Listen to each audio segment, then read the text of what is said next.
everyone, welcome to my YouTube channel and thank you so much for being here.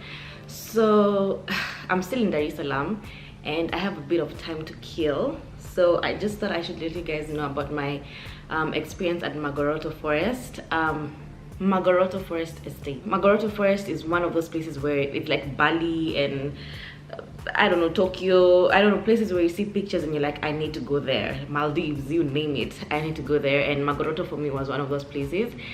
The pictures that I have seen, we were just like, we need to go there. So Magoroto Forest estate is in Tanga, not really Tanga, a small town called Maheza, which is like, they say 5.5 hours, but it's really 7 and something hours. Like, it's really far because of the road rules here in Tanzania. So like, there are places that you drive at 50 kilometers per hour and there's stretches and stretches of those, so you drive more 50 kilometers per hour than you will your normal speed or when you're allowed to speed. So it's 300 kilometers. I mean, something that should take you maybe 2-3 hours takes you 7 hours. So we took a while to travel there. We left here at 9 and got there maybe at around 4 o'clock. So when we got there, the first thing you do is, just forgot to mention that the last 12 kilometers take about an hour because the road is quite steep, it's quite high, so you will need an off-road car to get you to the top. Magoroto Forest does offer transportation, so you can pay, I think, 500,000 Tanzanian shillings and you can get transport to and from Magoroto Forest. So that's if you don't have a 4x4 car and you just want somebody to take you there. You don't want the stress of driving in Dar es Salaam, I mean in Tanzania, so then you can get yourself some transport. So that last 10k or that last 12k takes about an hour. It's uphill and the road is not even maram, it's just off-road. It's horrible. The road is not very nice. So yeah, just thought I should mention that. I thought it was very important. So once you get there, you get to the top of the house. So there's the house area where the rooms are, and then there's the lake area where the camping is. So Magoroto Forest has two different kinds of accommodations that you can take. So you can take the rooms, or you can take the camping sites. So we took the camping sites because it was by the lake, so you want that full experience, and that's like where all the hype is at. And the rooms, they're not all that, so I just rather go for the camping, and the price is the same whether you choose a room or a camping site. The price is pretty much the same. So when we got there, we were inducted, sort of, we were explained to about the place and the history of the place. I believe if you watch the vlogs, there's a place like there's like 10 minutes of where the lady explains about Magoroto Forest, and it has a very rich history, which is very interesting. So she inducted us and she explained to us about the place and what to expect and what not to expect. And then they have Land Rovers that drive you from, because it's a 30-minute walk, so they have Land Rovers that drive you from the house down to the lakeside. So we got somebody who drove us down to the lakeside.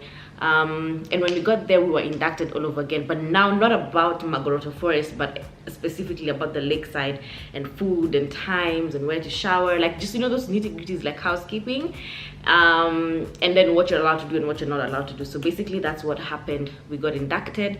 I thought that was very interesting because half the time you'd be like, oh, what's that? But it was very interesting how they were able to give us information about everything, so we knew what we were doing, we knew what to expect.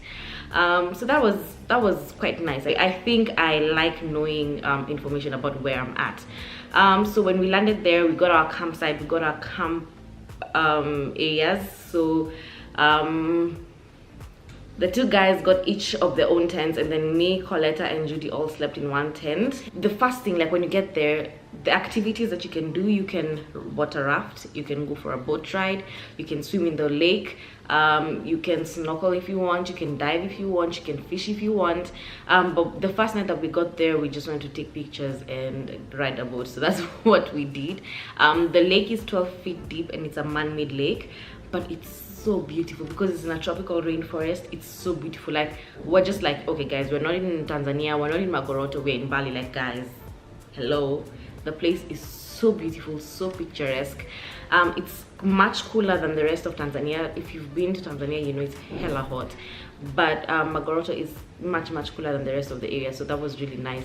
Although the weather was kind of strange because it's a tropical rainforest, like 1 minute it's raining, the next minute. Okay guys, sorry, I had to change my venue. People came in, so yeah, where was I? Yes, the climate, the weather is very interesting. So 1 minute can be hot, hot, it's burning you hot. The next minute it's raining, the next minute it's cloudy, the next minute there's like a cloud of mist that's like on, like just floating in the air. So I thought that was very, very interesting. One thing that remains constant is through all these changes, it's still warm. It's still warm. Like at night we would stay out just the way I'm dressed and we would still feel warm, sometimes even hot. So it's much cooler than Dar es Salaam and maybe other towns because it's on the mountains. It's on the east side of the Usambara mountains, if I'm not wrong, if I have my geography right. But it's very nice and cool. So it's a nice warm weather. It's very, very nice. So when we got there, we just rode on our boats. We swam in the water. The water is actually from a natural spring, so it flows down from the mountains into the lake, and then there's also an outlet for the lake. So the water is clean, the water is moving. They have fish in there, so you can fish. So it's very activity filled. So the next day what we went and we did is, of course, we went and we hiked. There's two different hikes. There's the hike that takes you to the viewpoint. It's so beautiful, like what you see is so beautiful. And then the second hike, which we did on the day that we were leaving, was the waterfall hike. So both hikes are very strenuous, especially the viewpoint hike. Like if you're not used to that kind of heat, I remember at one point I was just like, I can't deal with this heat, it's too hot. So in the beginning you're passing through the forest and the forest feels nice until you get to open land and you realize how hot it is. And then the time it's hot is when you know the area just gets steep. So I would say it's about maybe plus or minus 5 kilometers, but it's not just like an easy, like 5 kilometers going and 5 kilometers coming, but it's not an easy 5 kilometers like, ooh, we're breezing. No, it's up and down and up and down and then up and then down. So it's not the easiest of hikes. I'm telling you, that hike tested me. The viewpoint one, it really tested me. But at the end, like once we got there, there was this reward of us having madafu is coconut water. So that was very, very nice. At least they tried to make sure that at the end of the hike we were able to get something, like some sort of reward. For the waterfall hike, we got to the waterfall and there was a bit more that you need to climb the rock and the water just to get to a pool at the top, because it's a natural spring. So this is fresh water, like you could drink fresh water from up there where people went, and I did not go. But that's because I was just like, I'm not getting up there. I'm not, for me, when water and rocks go together, I just become paranoid and I get scared. So I didn't want to go up there. So the people who went said that the water was clean. They actually drank some water because nobody actually lives or goes up there. It's up in the mountains, nobody goes there. You would actually need rock climbing tools to get to the top, so nobody can get there. So the water ends up being so fresh and so nice. So they went and they swam up there, they took pictures, but the waterfall is so beautiful. The water is nice and cool. It's in the forest, but that hike, in terms of how did I get up and how did I get down, I don't know, because it was quite challenging. It was much less strenuous than the previous one, than the viewpoint one, but it was much steeper and much more, you have to be more careful. Like anything can happen. You need to be more careful. So that's the hiking. So they do have hiking as activities, and people go there to do like activities. It's not just, oh, I'm going to chill and eat s'mores and do this and do that. No, there's a lot of activities involved. In terms of food, the food was good. Let me be honest with you guys. I thought I was going to starve for 2 days. I just thought it was going to be bad food, because you know, when you think of camping, you think of survival. So I didn't think the food was gonna be good, and all the times I've gone for camping, I've had horrible food. So I was not expecting much. Psychologically, I had prepared myself to fast just in case the food was bad, but I was surprised. The food was actually borderline between okay and good. It was there, like just in between okay and good. And what I liked about it is, if you come in there as a foreigner, they do expose you to foods that are not your typical foods, or that are your typical Tanzanian foods. So like the friends who we were with, a lot of them were exposed to things that they'd not eaten before, which was really, really good. And I thought that if you have an opportunity to expose people to culture and to, you know, different way of life and way of thinking, then I think that you need to take that opportunity. Something else that I did not mention is, when you're going for the hike, especially the viewpoint hike, you find that you pass through the villages and you see how people are living. So I am so appreciative that I was exposed to all that culture. So yeah, that's pretty much it when it comes to activities.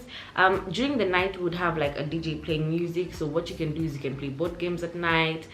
There's small places that are well lit, you can play your board games at night. There's music playing in the background, so it's really a nice way to bond. Now the things that you need to know about the first bonding that you'll have, which I had no absolute problem with, is that up at the house there's Wi-Fi and there's network. Down at the lake there's no Wi-Fi and no network, so nobody can call you, nobody can text you, can text nobody, there's no internet, nothing. It's about you and nature.